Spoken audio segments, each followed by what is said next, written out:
Mordomia cristã, se a gente for ver, é um processo, né, de administração e cuidado das coisas que não é nosso. Ou seja, nós somos mordomos das coisas que não é nosso.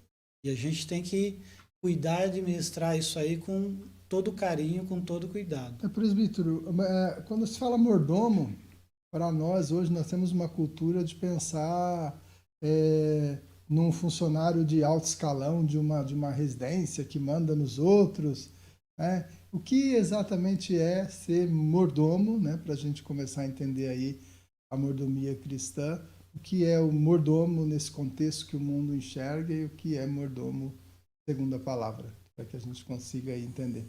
A palavra mordomo, só para a gente trazer as definições e a gente começar a falar, ela vem do latim, que é o majordomus, que significa administrador e governante da casa.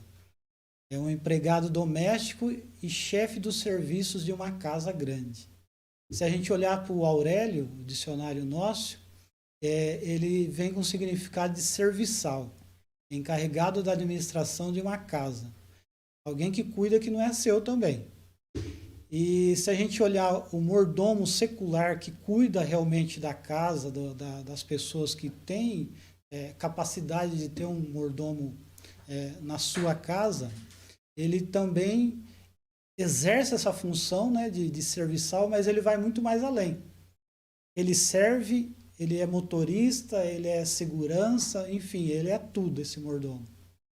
Mas a definição mais próxima da cristã é aquela de antigamente, né? Que o senhor, ele tinha um escravo de confiança e ele pegava esse escravo de confiança e treinava ele.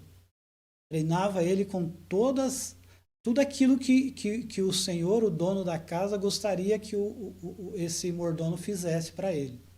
E depois ele deixava aos cuidados dele toda a casa ali e não tinha preocupação, porque tinha confiança que ele iria fazer todo o trabalho bem feito. Ou seja, o mordomo é um servo de confiança. Servo de confiança.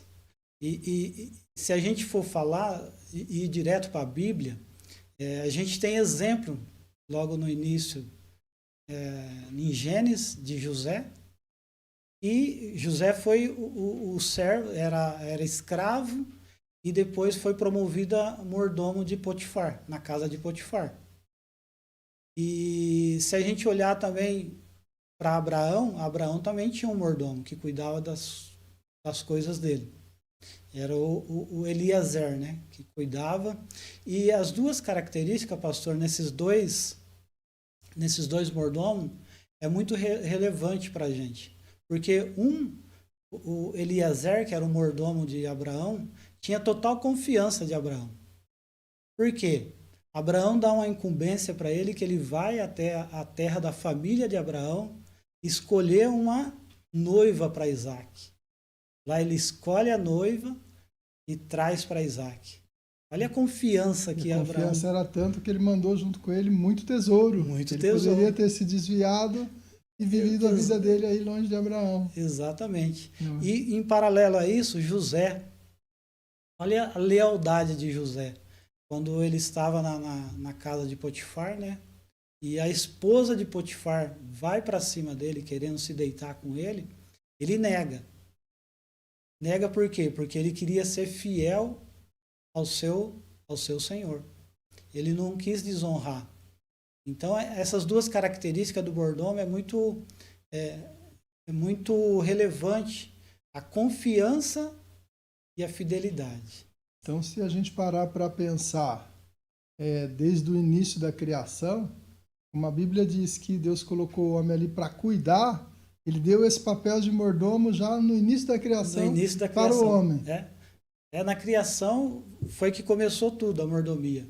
Porque Deus cria todas as coisas, depois cria o homem. Aí ele pega o homem e coloca no Jardim do Éden. Colocou o homem no Jardim do Éden, qual que era a incumbência dele? Cuidar, proteger, administrar tudo que Deus tinha feito. Só que, infelizmente, a mesma lealdade, a mesma fidelidade que José teve, Adão não teve, porque da mesma forma que se coloca todas as coisas para o mordomo, tem algumas coisas que ele pode fazer e outras não. E foi isso com Adão, né? Deus colocou o jardim inteiro para ele. Todas as árvores, todos os frutos das árvores ele podia comer, exceto uma árvore que ficava no meio do jardim ali. Ó. Deus fala para ele, essa você não pode comer nem tocar, porque você morrerá. Infelizmente ele foi desleal, ele não foi fiel àquilo que Deus foi desobediente àquilo que Deus tinha colocado para a vida dele. Aí no paralelo com José, para José foi dito, olha, a casa toda é sua, menos a minha esposa. Menos minha esposa. E ele foi fiel até mesmo o final. quando a esposa foi atrás dele. E outra, a reputação dele ali, ele era escravo, ele podia se deitar, não tinha problema nenhum. Mas ele preferiu ser fiel, ir para a cadeia, mas não ser infiel com o seu Senhor.